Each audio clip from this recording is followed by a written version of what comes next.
নমস্কার বন্ধুরা, তো আজকের আমি তোমাদের সামনে জ্যান্ত রুই দেখতে পাচ্ছ, পুরো ফ্রেশ। তো পুরো ফ্রেশ ছিল মাছটা, জ্যান্ত আমি বাজার থেকে কিনে এবং কেটে নিয়ে চলে এসেছি। তো আজকের এই রুই মাছটাকে আমি পুরো পরিষ্কার করে নিয়েছি, একেবারে ধুয়ে পরিষ্কার করে নিয়েছি। তো এই রুই মাছটাকে আজকের খুব সিম্পল একটা মাছের ঝোল বানিয়ে দেখাবো।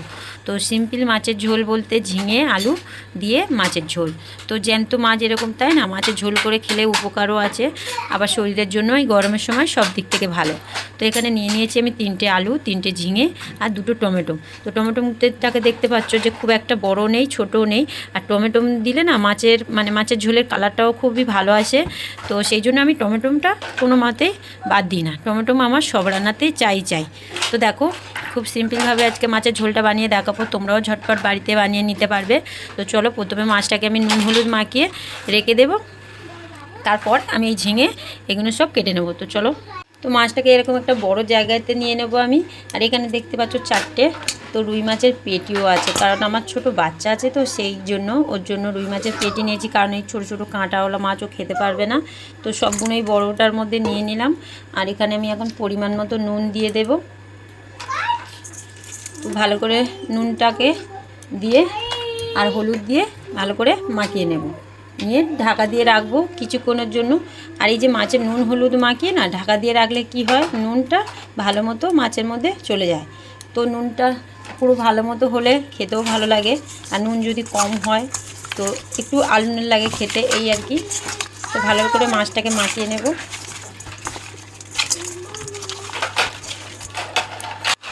তো ভালো মতো নুন হলুদ মাখিয়ে নিয়েছি, কিছুক্ষণের জন্য ঢাকা দিয়ে দেব।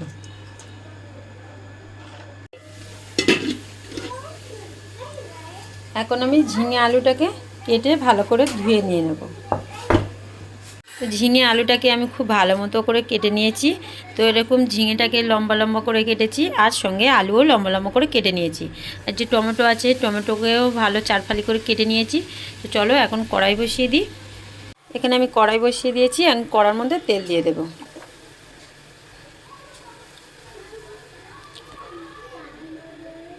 তেলটাকে গরম হয়ে গেলে মাছগুলো ছেড়ে দেব। তেল খুব ভালো মতো গরম হয়ে গেছে, এখন মাছগুলোকে ছেড়ে দেব।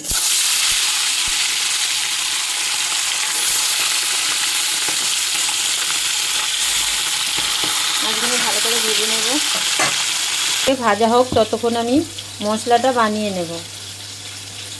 এখানে দিয়ে দিলাম টমেটো, 1 চামচ নুন দিয়ে দেব, 1 চামচ হলুদ দিয়ে দেব, 1 চামচ জিরে গুঁড়ো দিয়ে দেব,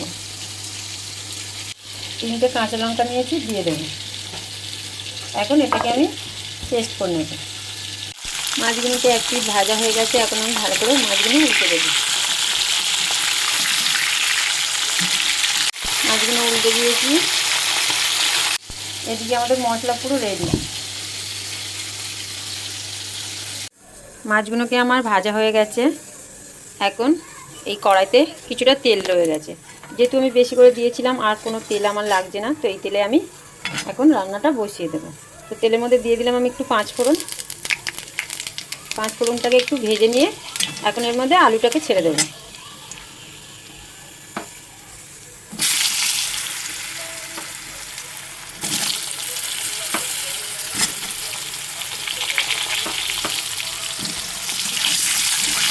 আলুটাকে এখন ভালো করে ভেজে নেব।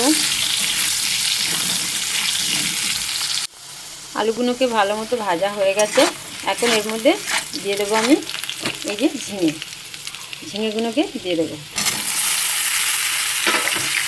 ঝিঙেটাকে দিয়েও ভালো মতো আমি কষিয়ে নেব। ঝিঙেটাকে আমি কষিয়ে নিয়েছি, এখন ও গা দিয়ে হালকা হালকা জল ছাড়তে শুরু করে দিয়েছে। তো এই পর্যায়ে দিয়ে দেবো এখন আমি মশলা। তো যে মশলাটাকে আমি বেটে রেখেছিলাম, তো সেটাকে এখন দিয়ে দেবো। এইগুলোকে এখন খুব ভালো মতো কষিয়ে নেব। যেহেতু এতে কোনো আদা রসুনের ব্যাপার নেই, তাই গন্ধ হওয়ার কোনো ব্যাপার নেই। ভালো মতো কষিয়ে নেব যতক্ষণ পর্যন্ত এই জলটা শুকিয়ে তেল ছাড়বে, ততক্ষণ পর্যন্ত কষিয়ে নিতে হবে।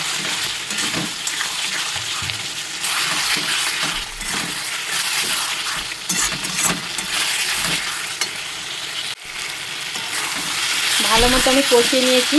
আর দেখো সব জল শুকিয়ে এখন তেল ছেড়ে দিয়েছে। এই পর্যায়ে আরেকটু কষিয়ে জল দিয়ে দেবো।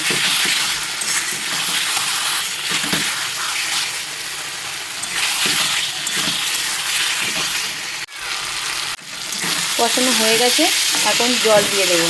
আর কালারটা কত সুন্দর এসছে দেখেছো? দেখো এর মধ্যে আমি কোনো লঙ্কার গুঁড়ো ব্যবহার করিনি, কিন্তু এটা দেখলে কেউ বুঝতেই পারবে না যেখানে কোনো লঙ্কার গুঁড়ো ব্যবহার হয়নি। দেখো টমেটো দিলে খুব ভালো টেস্টও যেমন হয়, কালারটাও খুব সুন্দর আসে। তাই আমি সব রান্নাতে চেষ্টা করি টমেটো দেওয়া। চলো এখন জল দিয়ে দিই।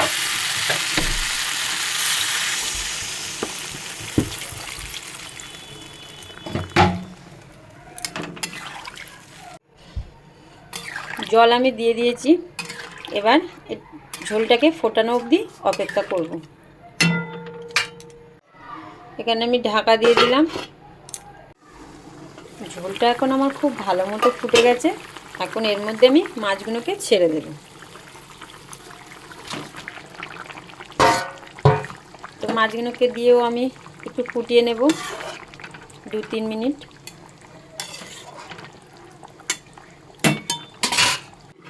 তো 3-4 মিনিট ধরে ভালো করে ফুটিয়ে নিয়েছি ঝোলটাকে।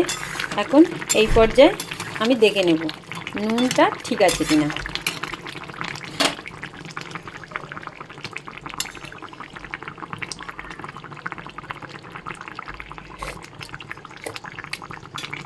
নুন টুন একদম ঠিক আছে বন্ধুরা, সবই ঠিক আছে। দেখছো মাছের ঝোলটা কত সুন্দর হয়েছে। তো আমাদের মাছের ঝোল পুরোপুরি রেডি। এখন চলো এটাকে নামিয়ে নিই। তোমরাও খুব সহজে এইভাবে বাড়িতে ঝিঙে আলু দিয়ে মাছের ঝোল একটা বানিয়ে নিতে পারবে। মাছের ঝোল আমি পুরো নামিয়ে নিয়েছি।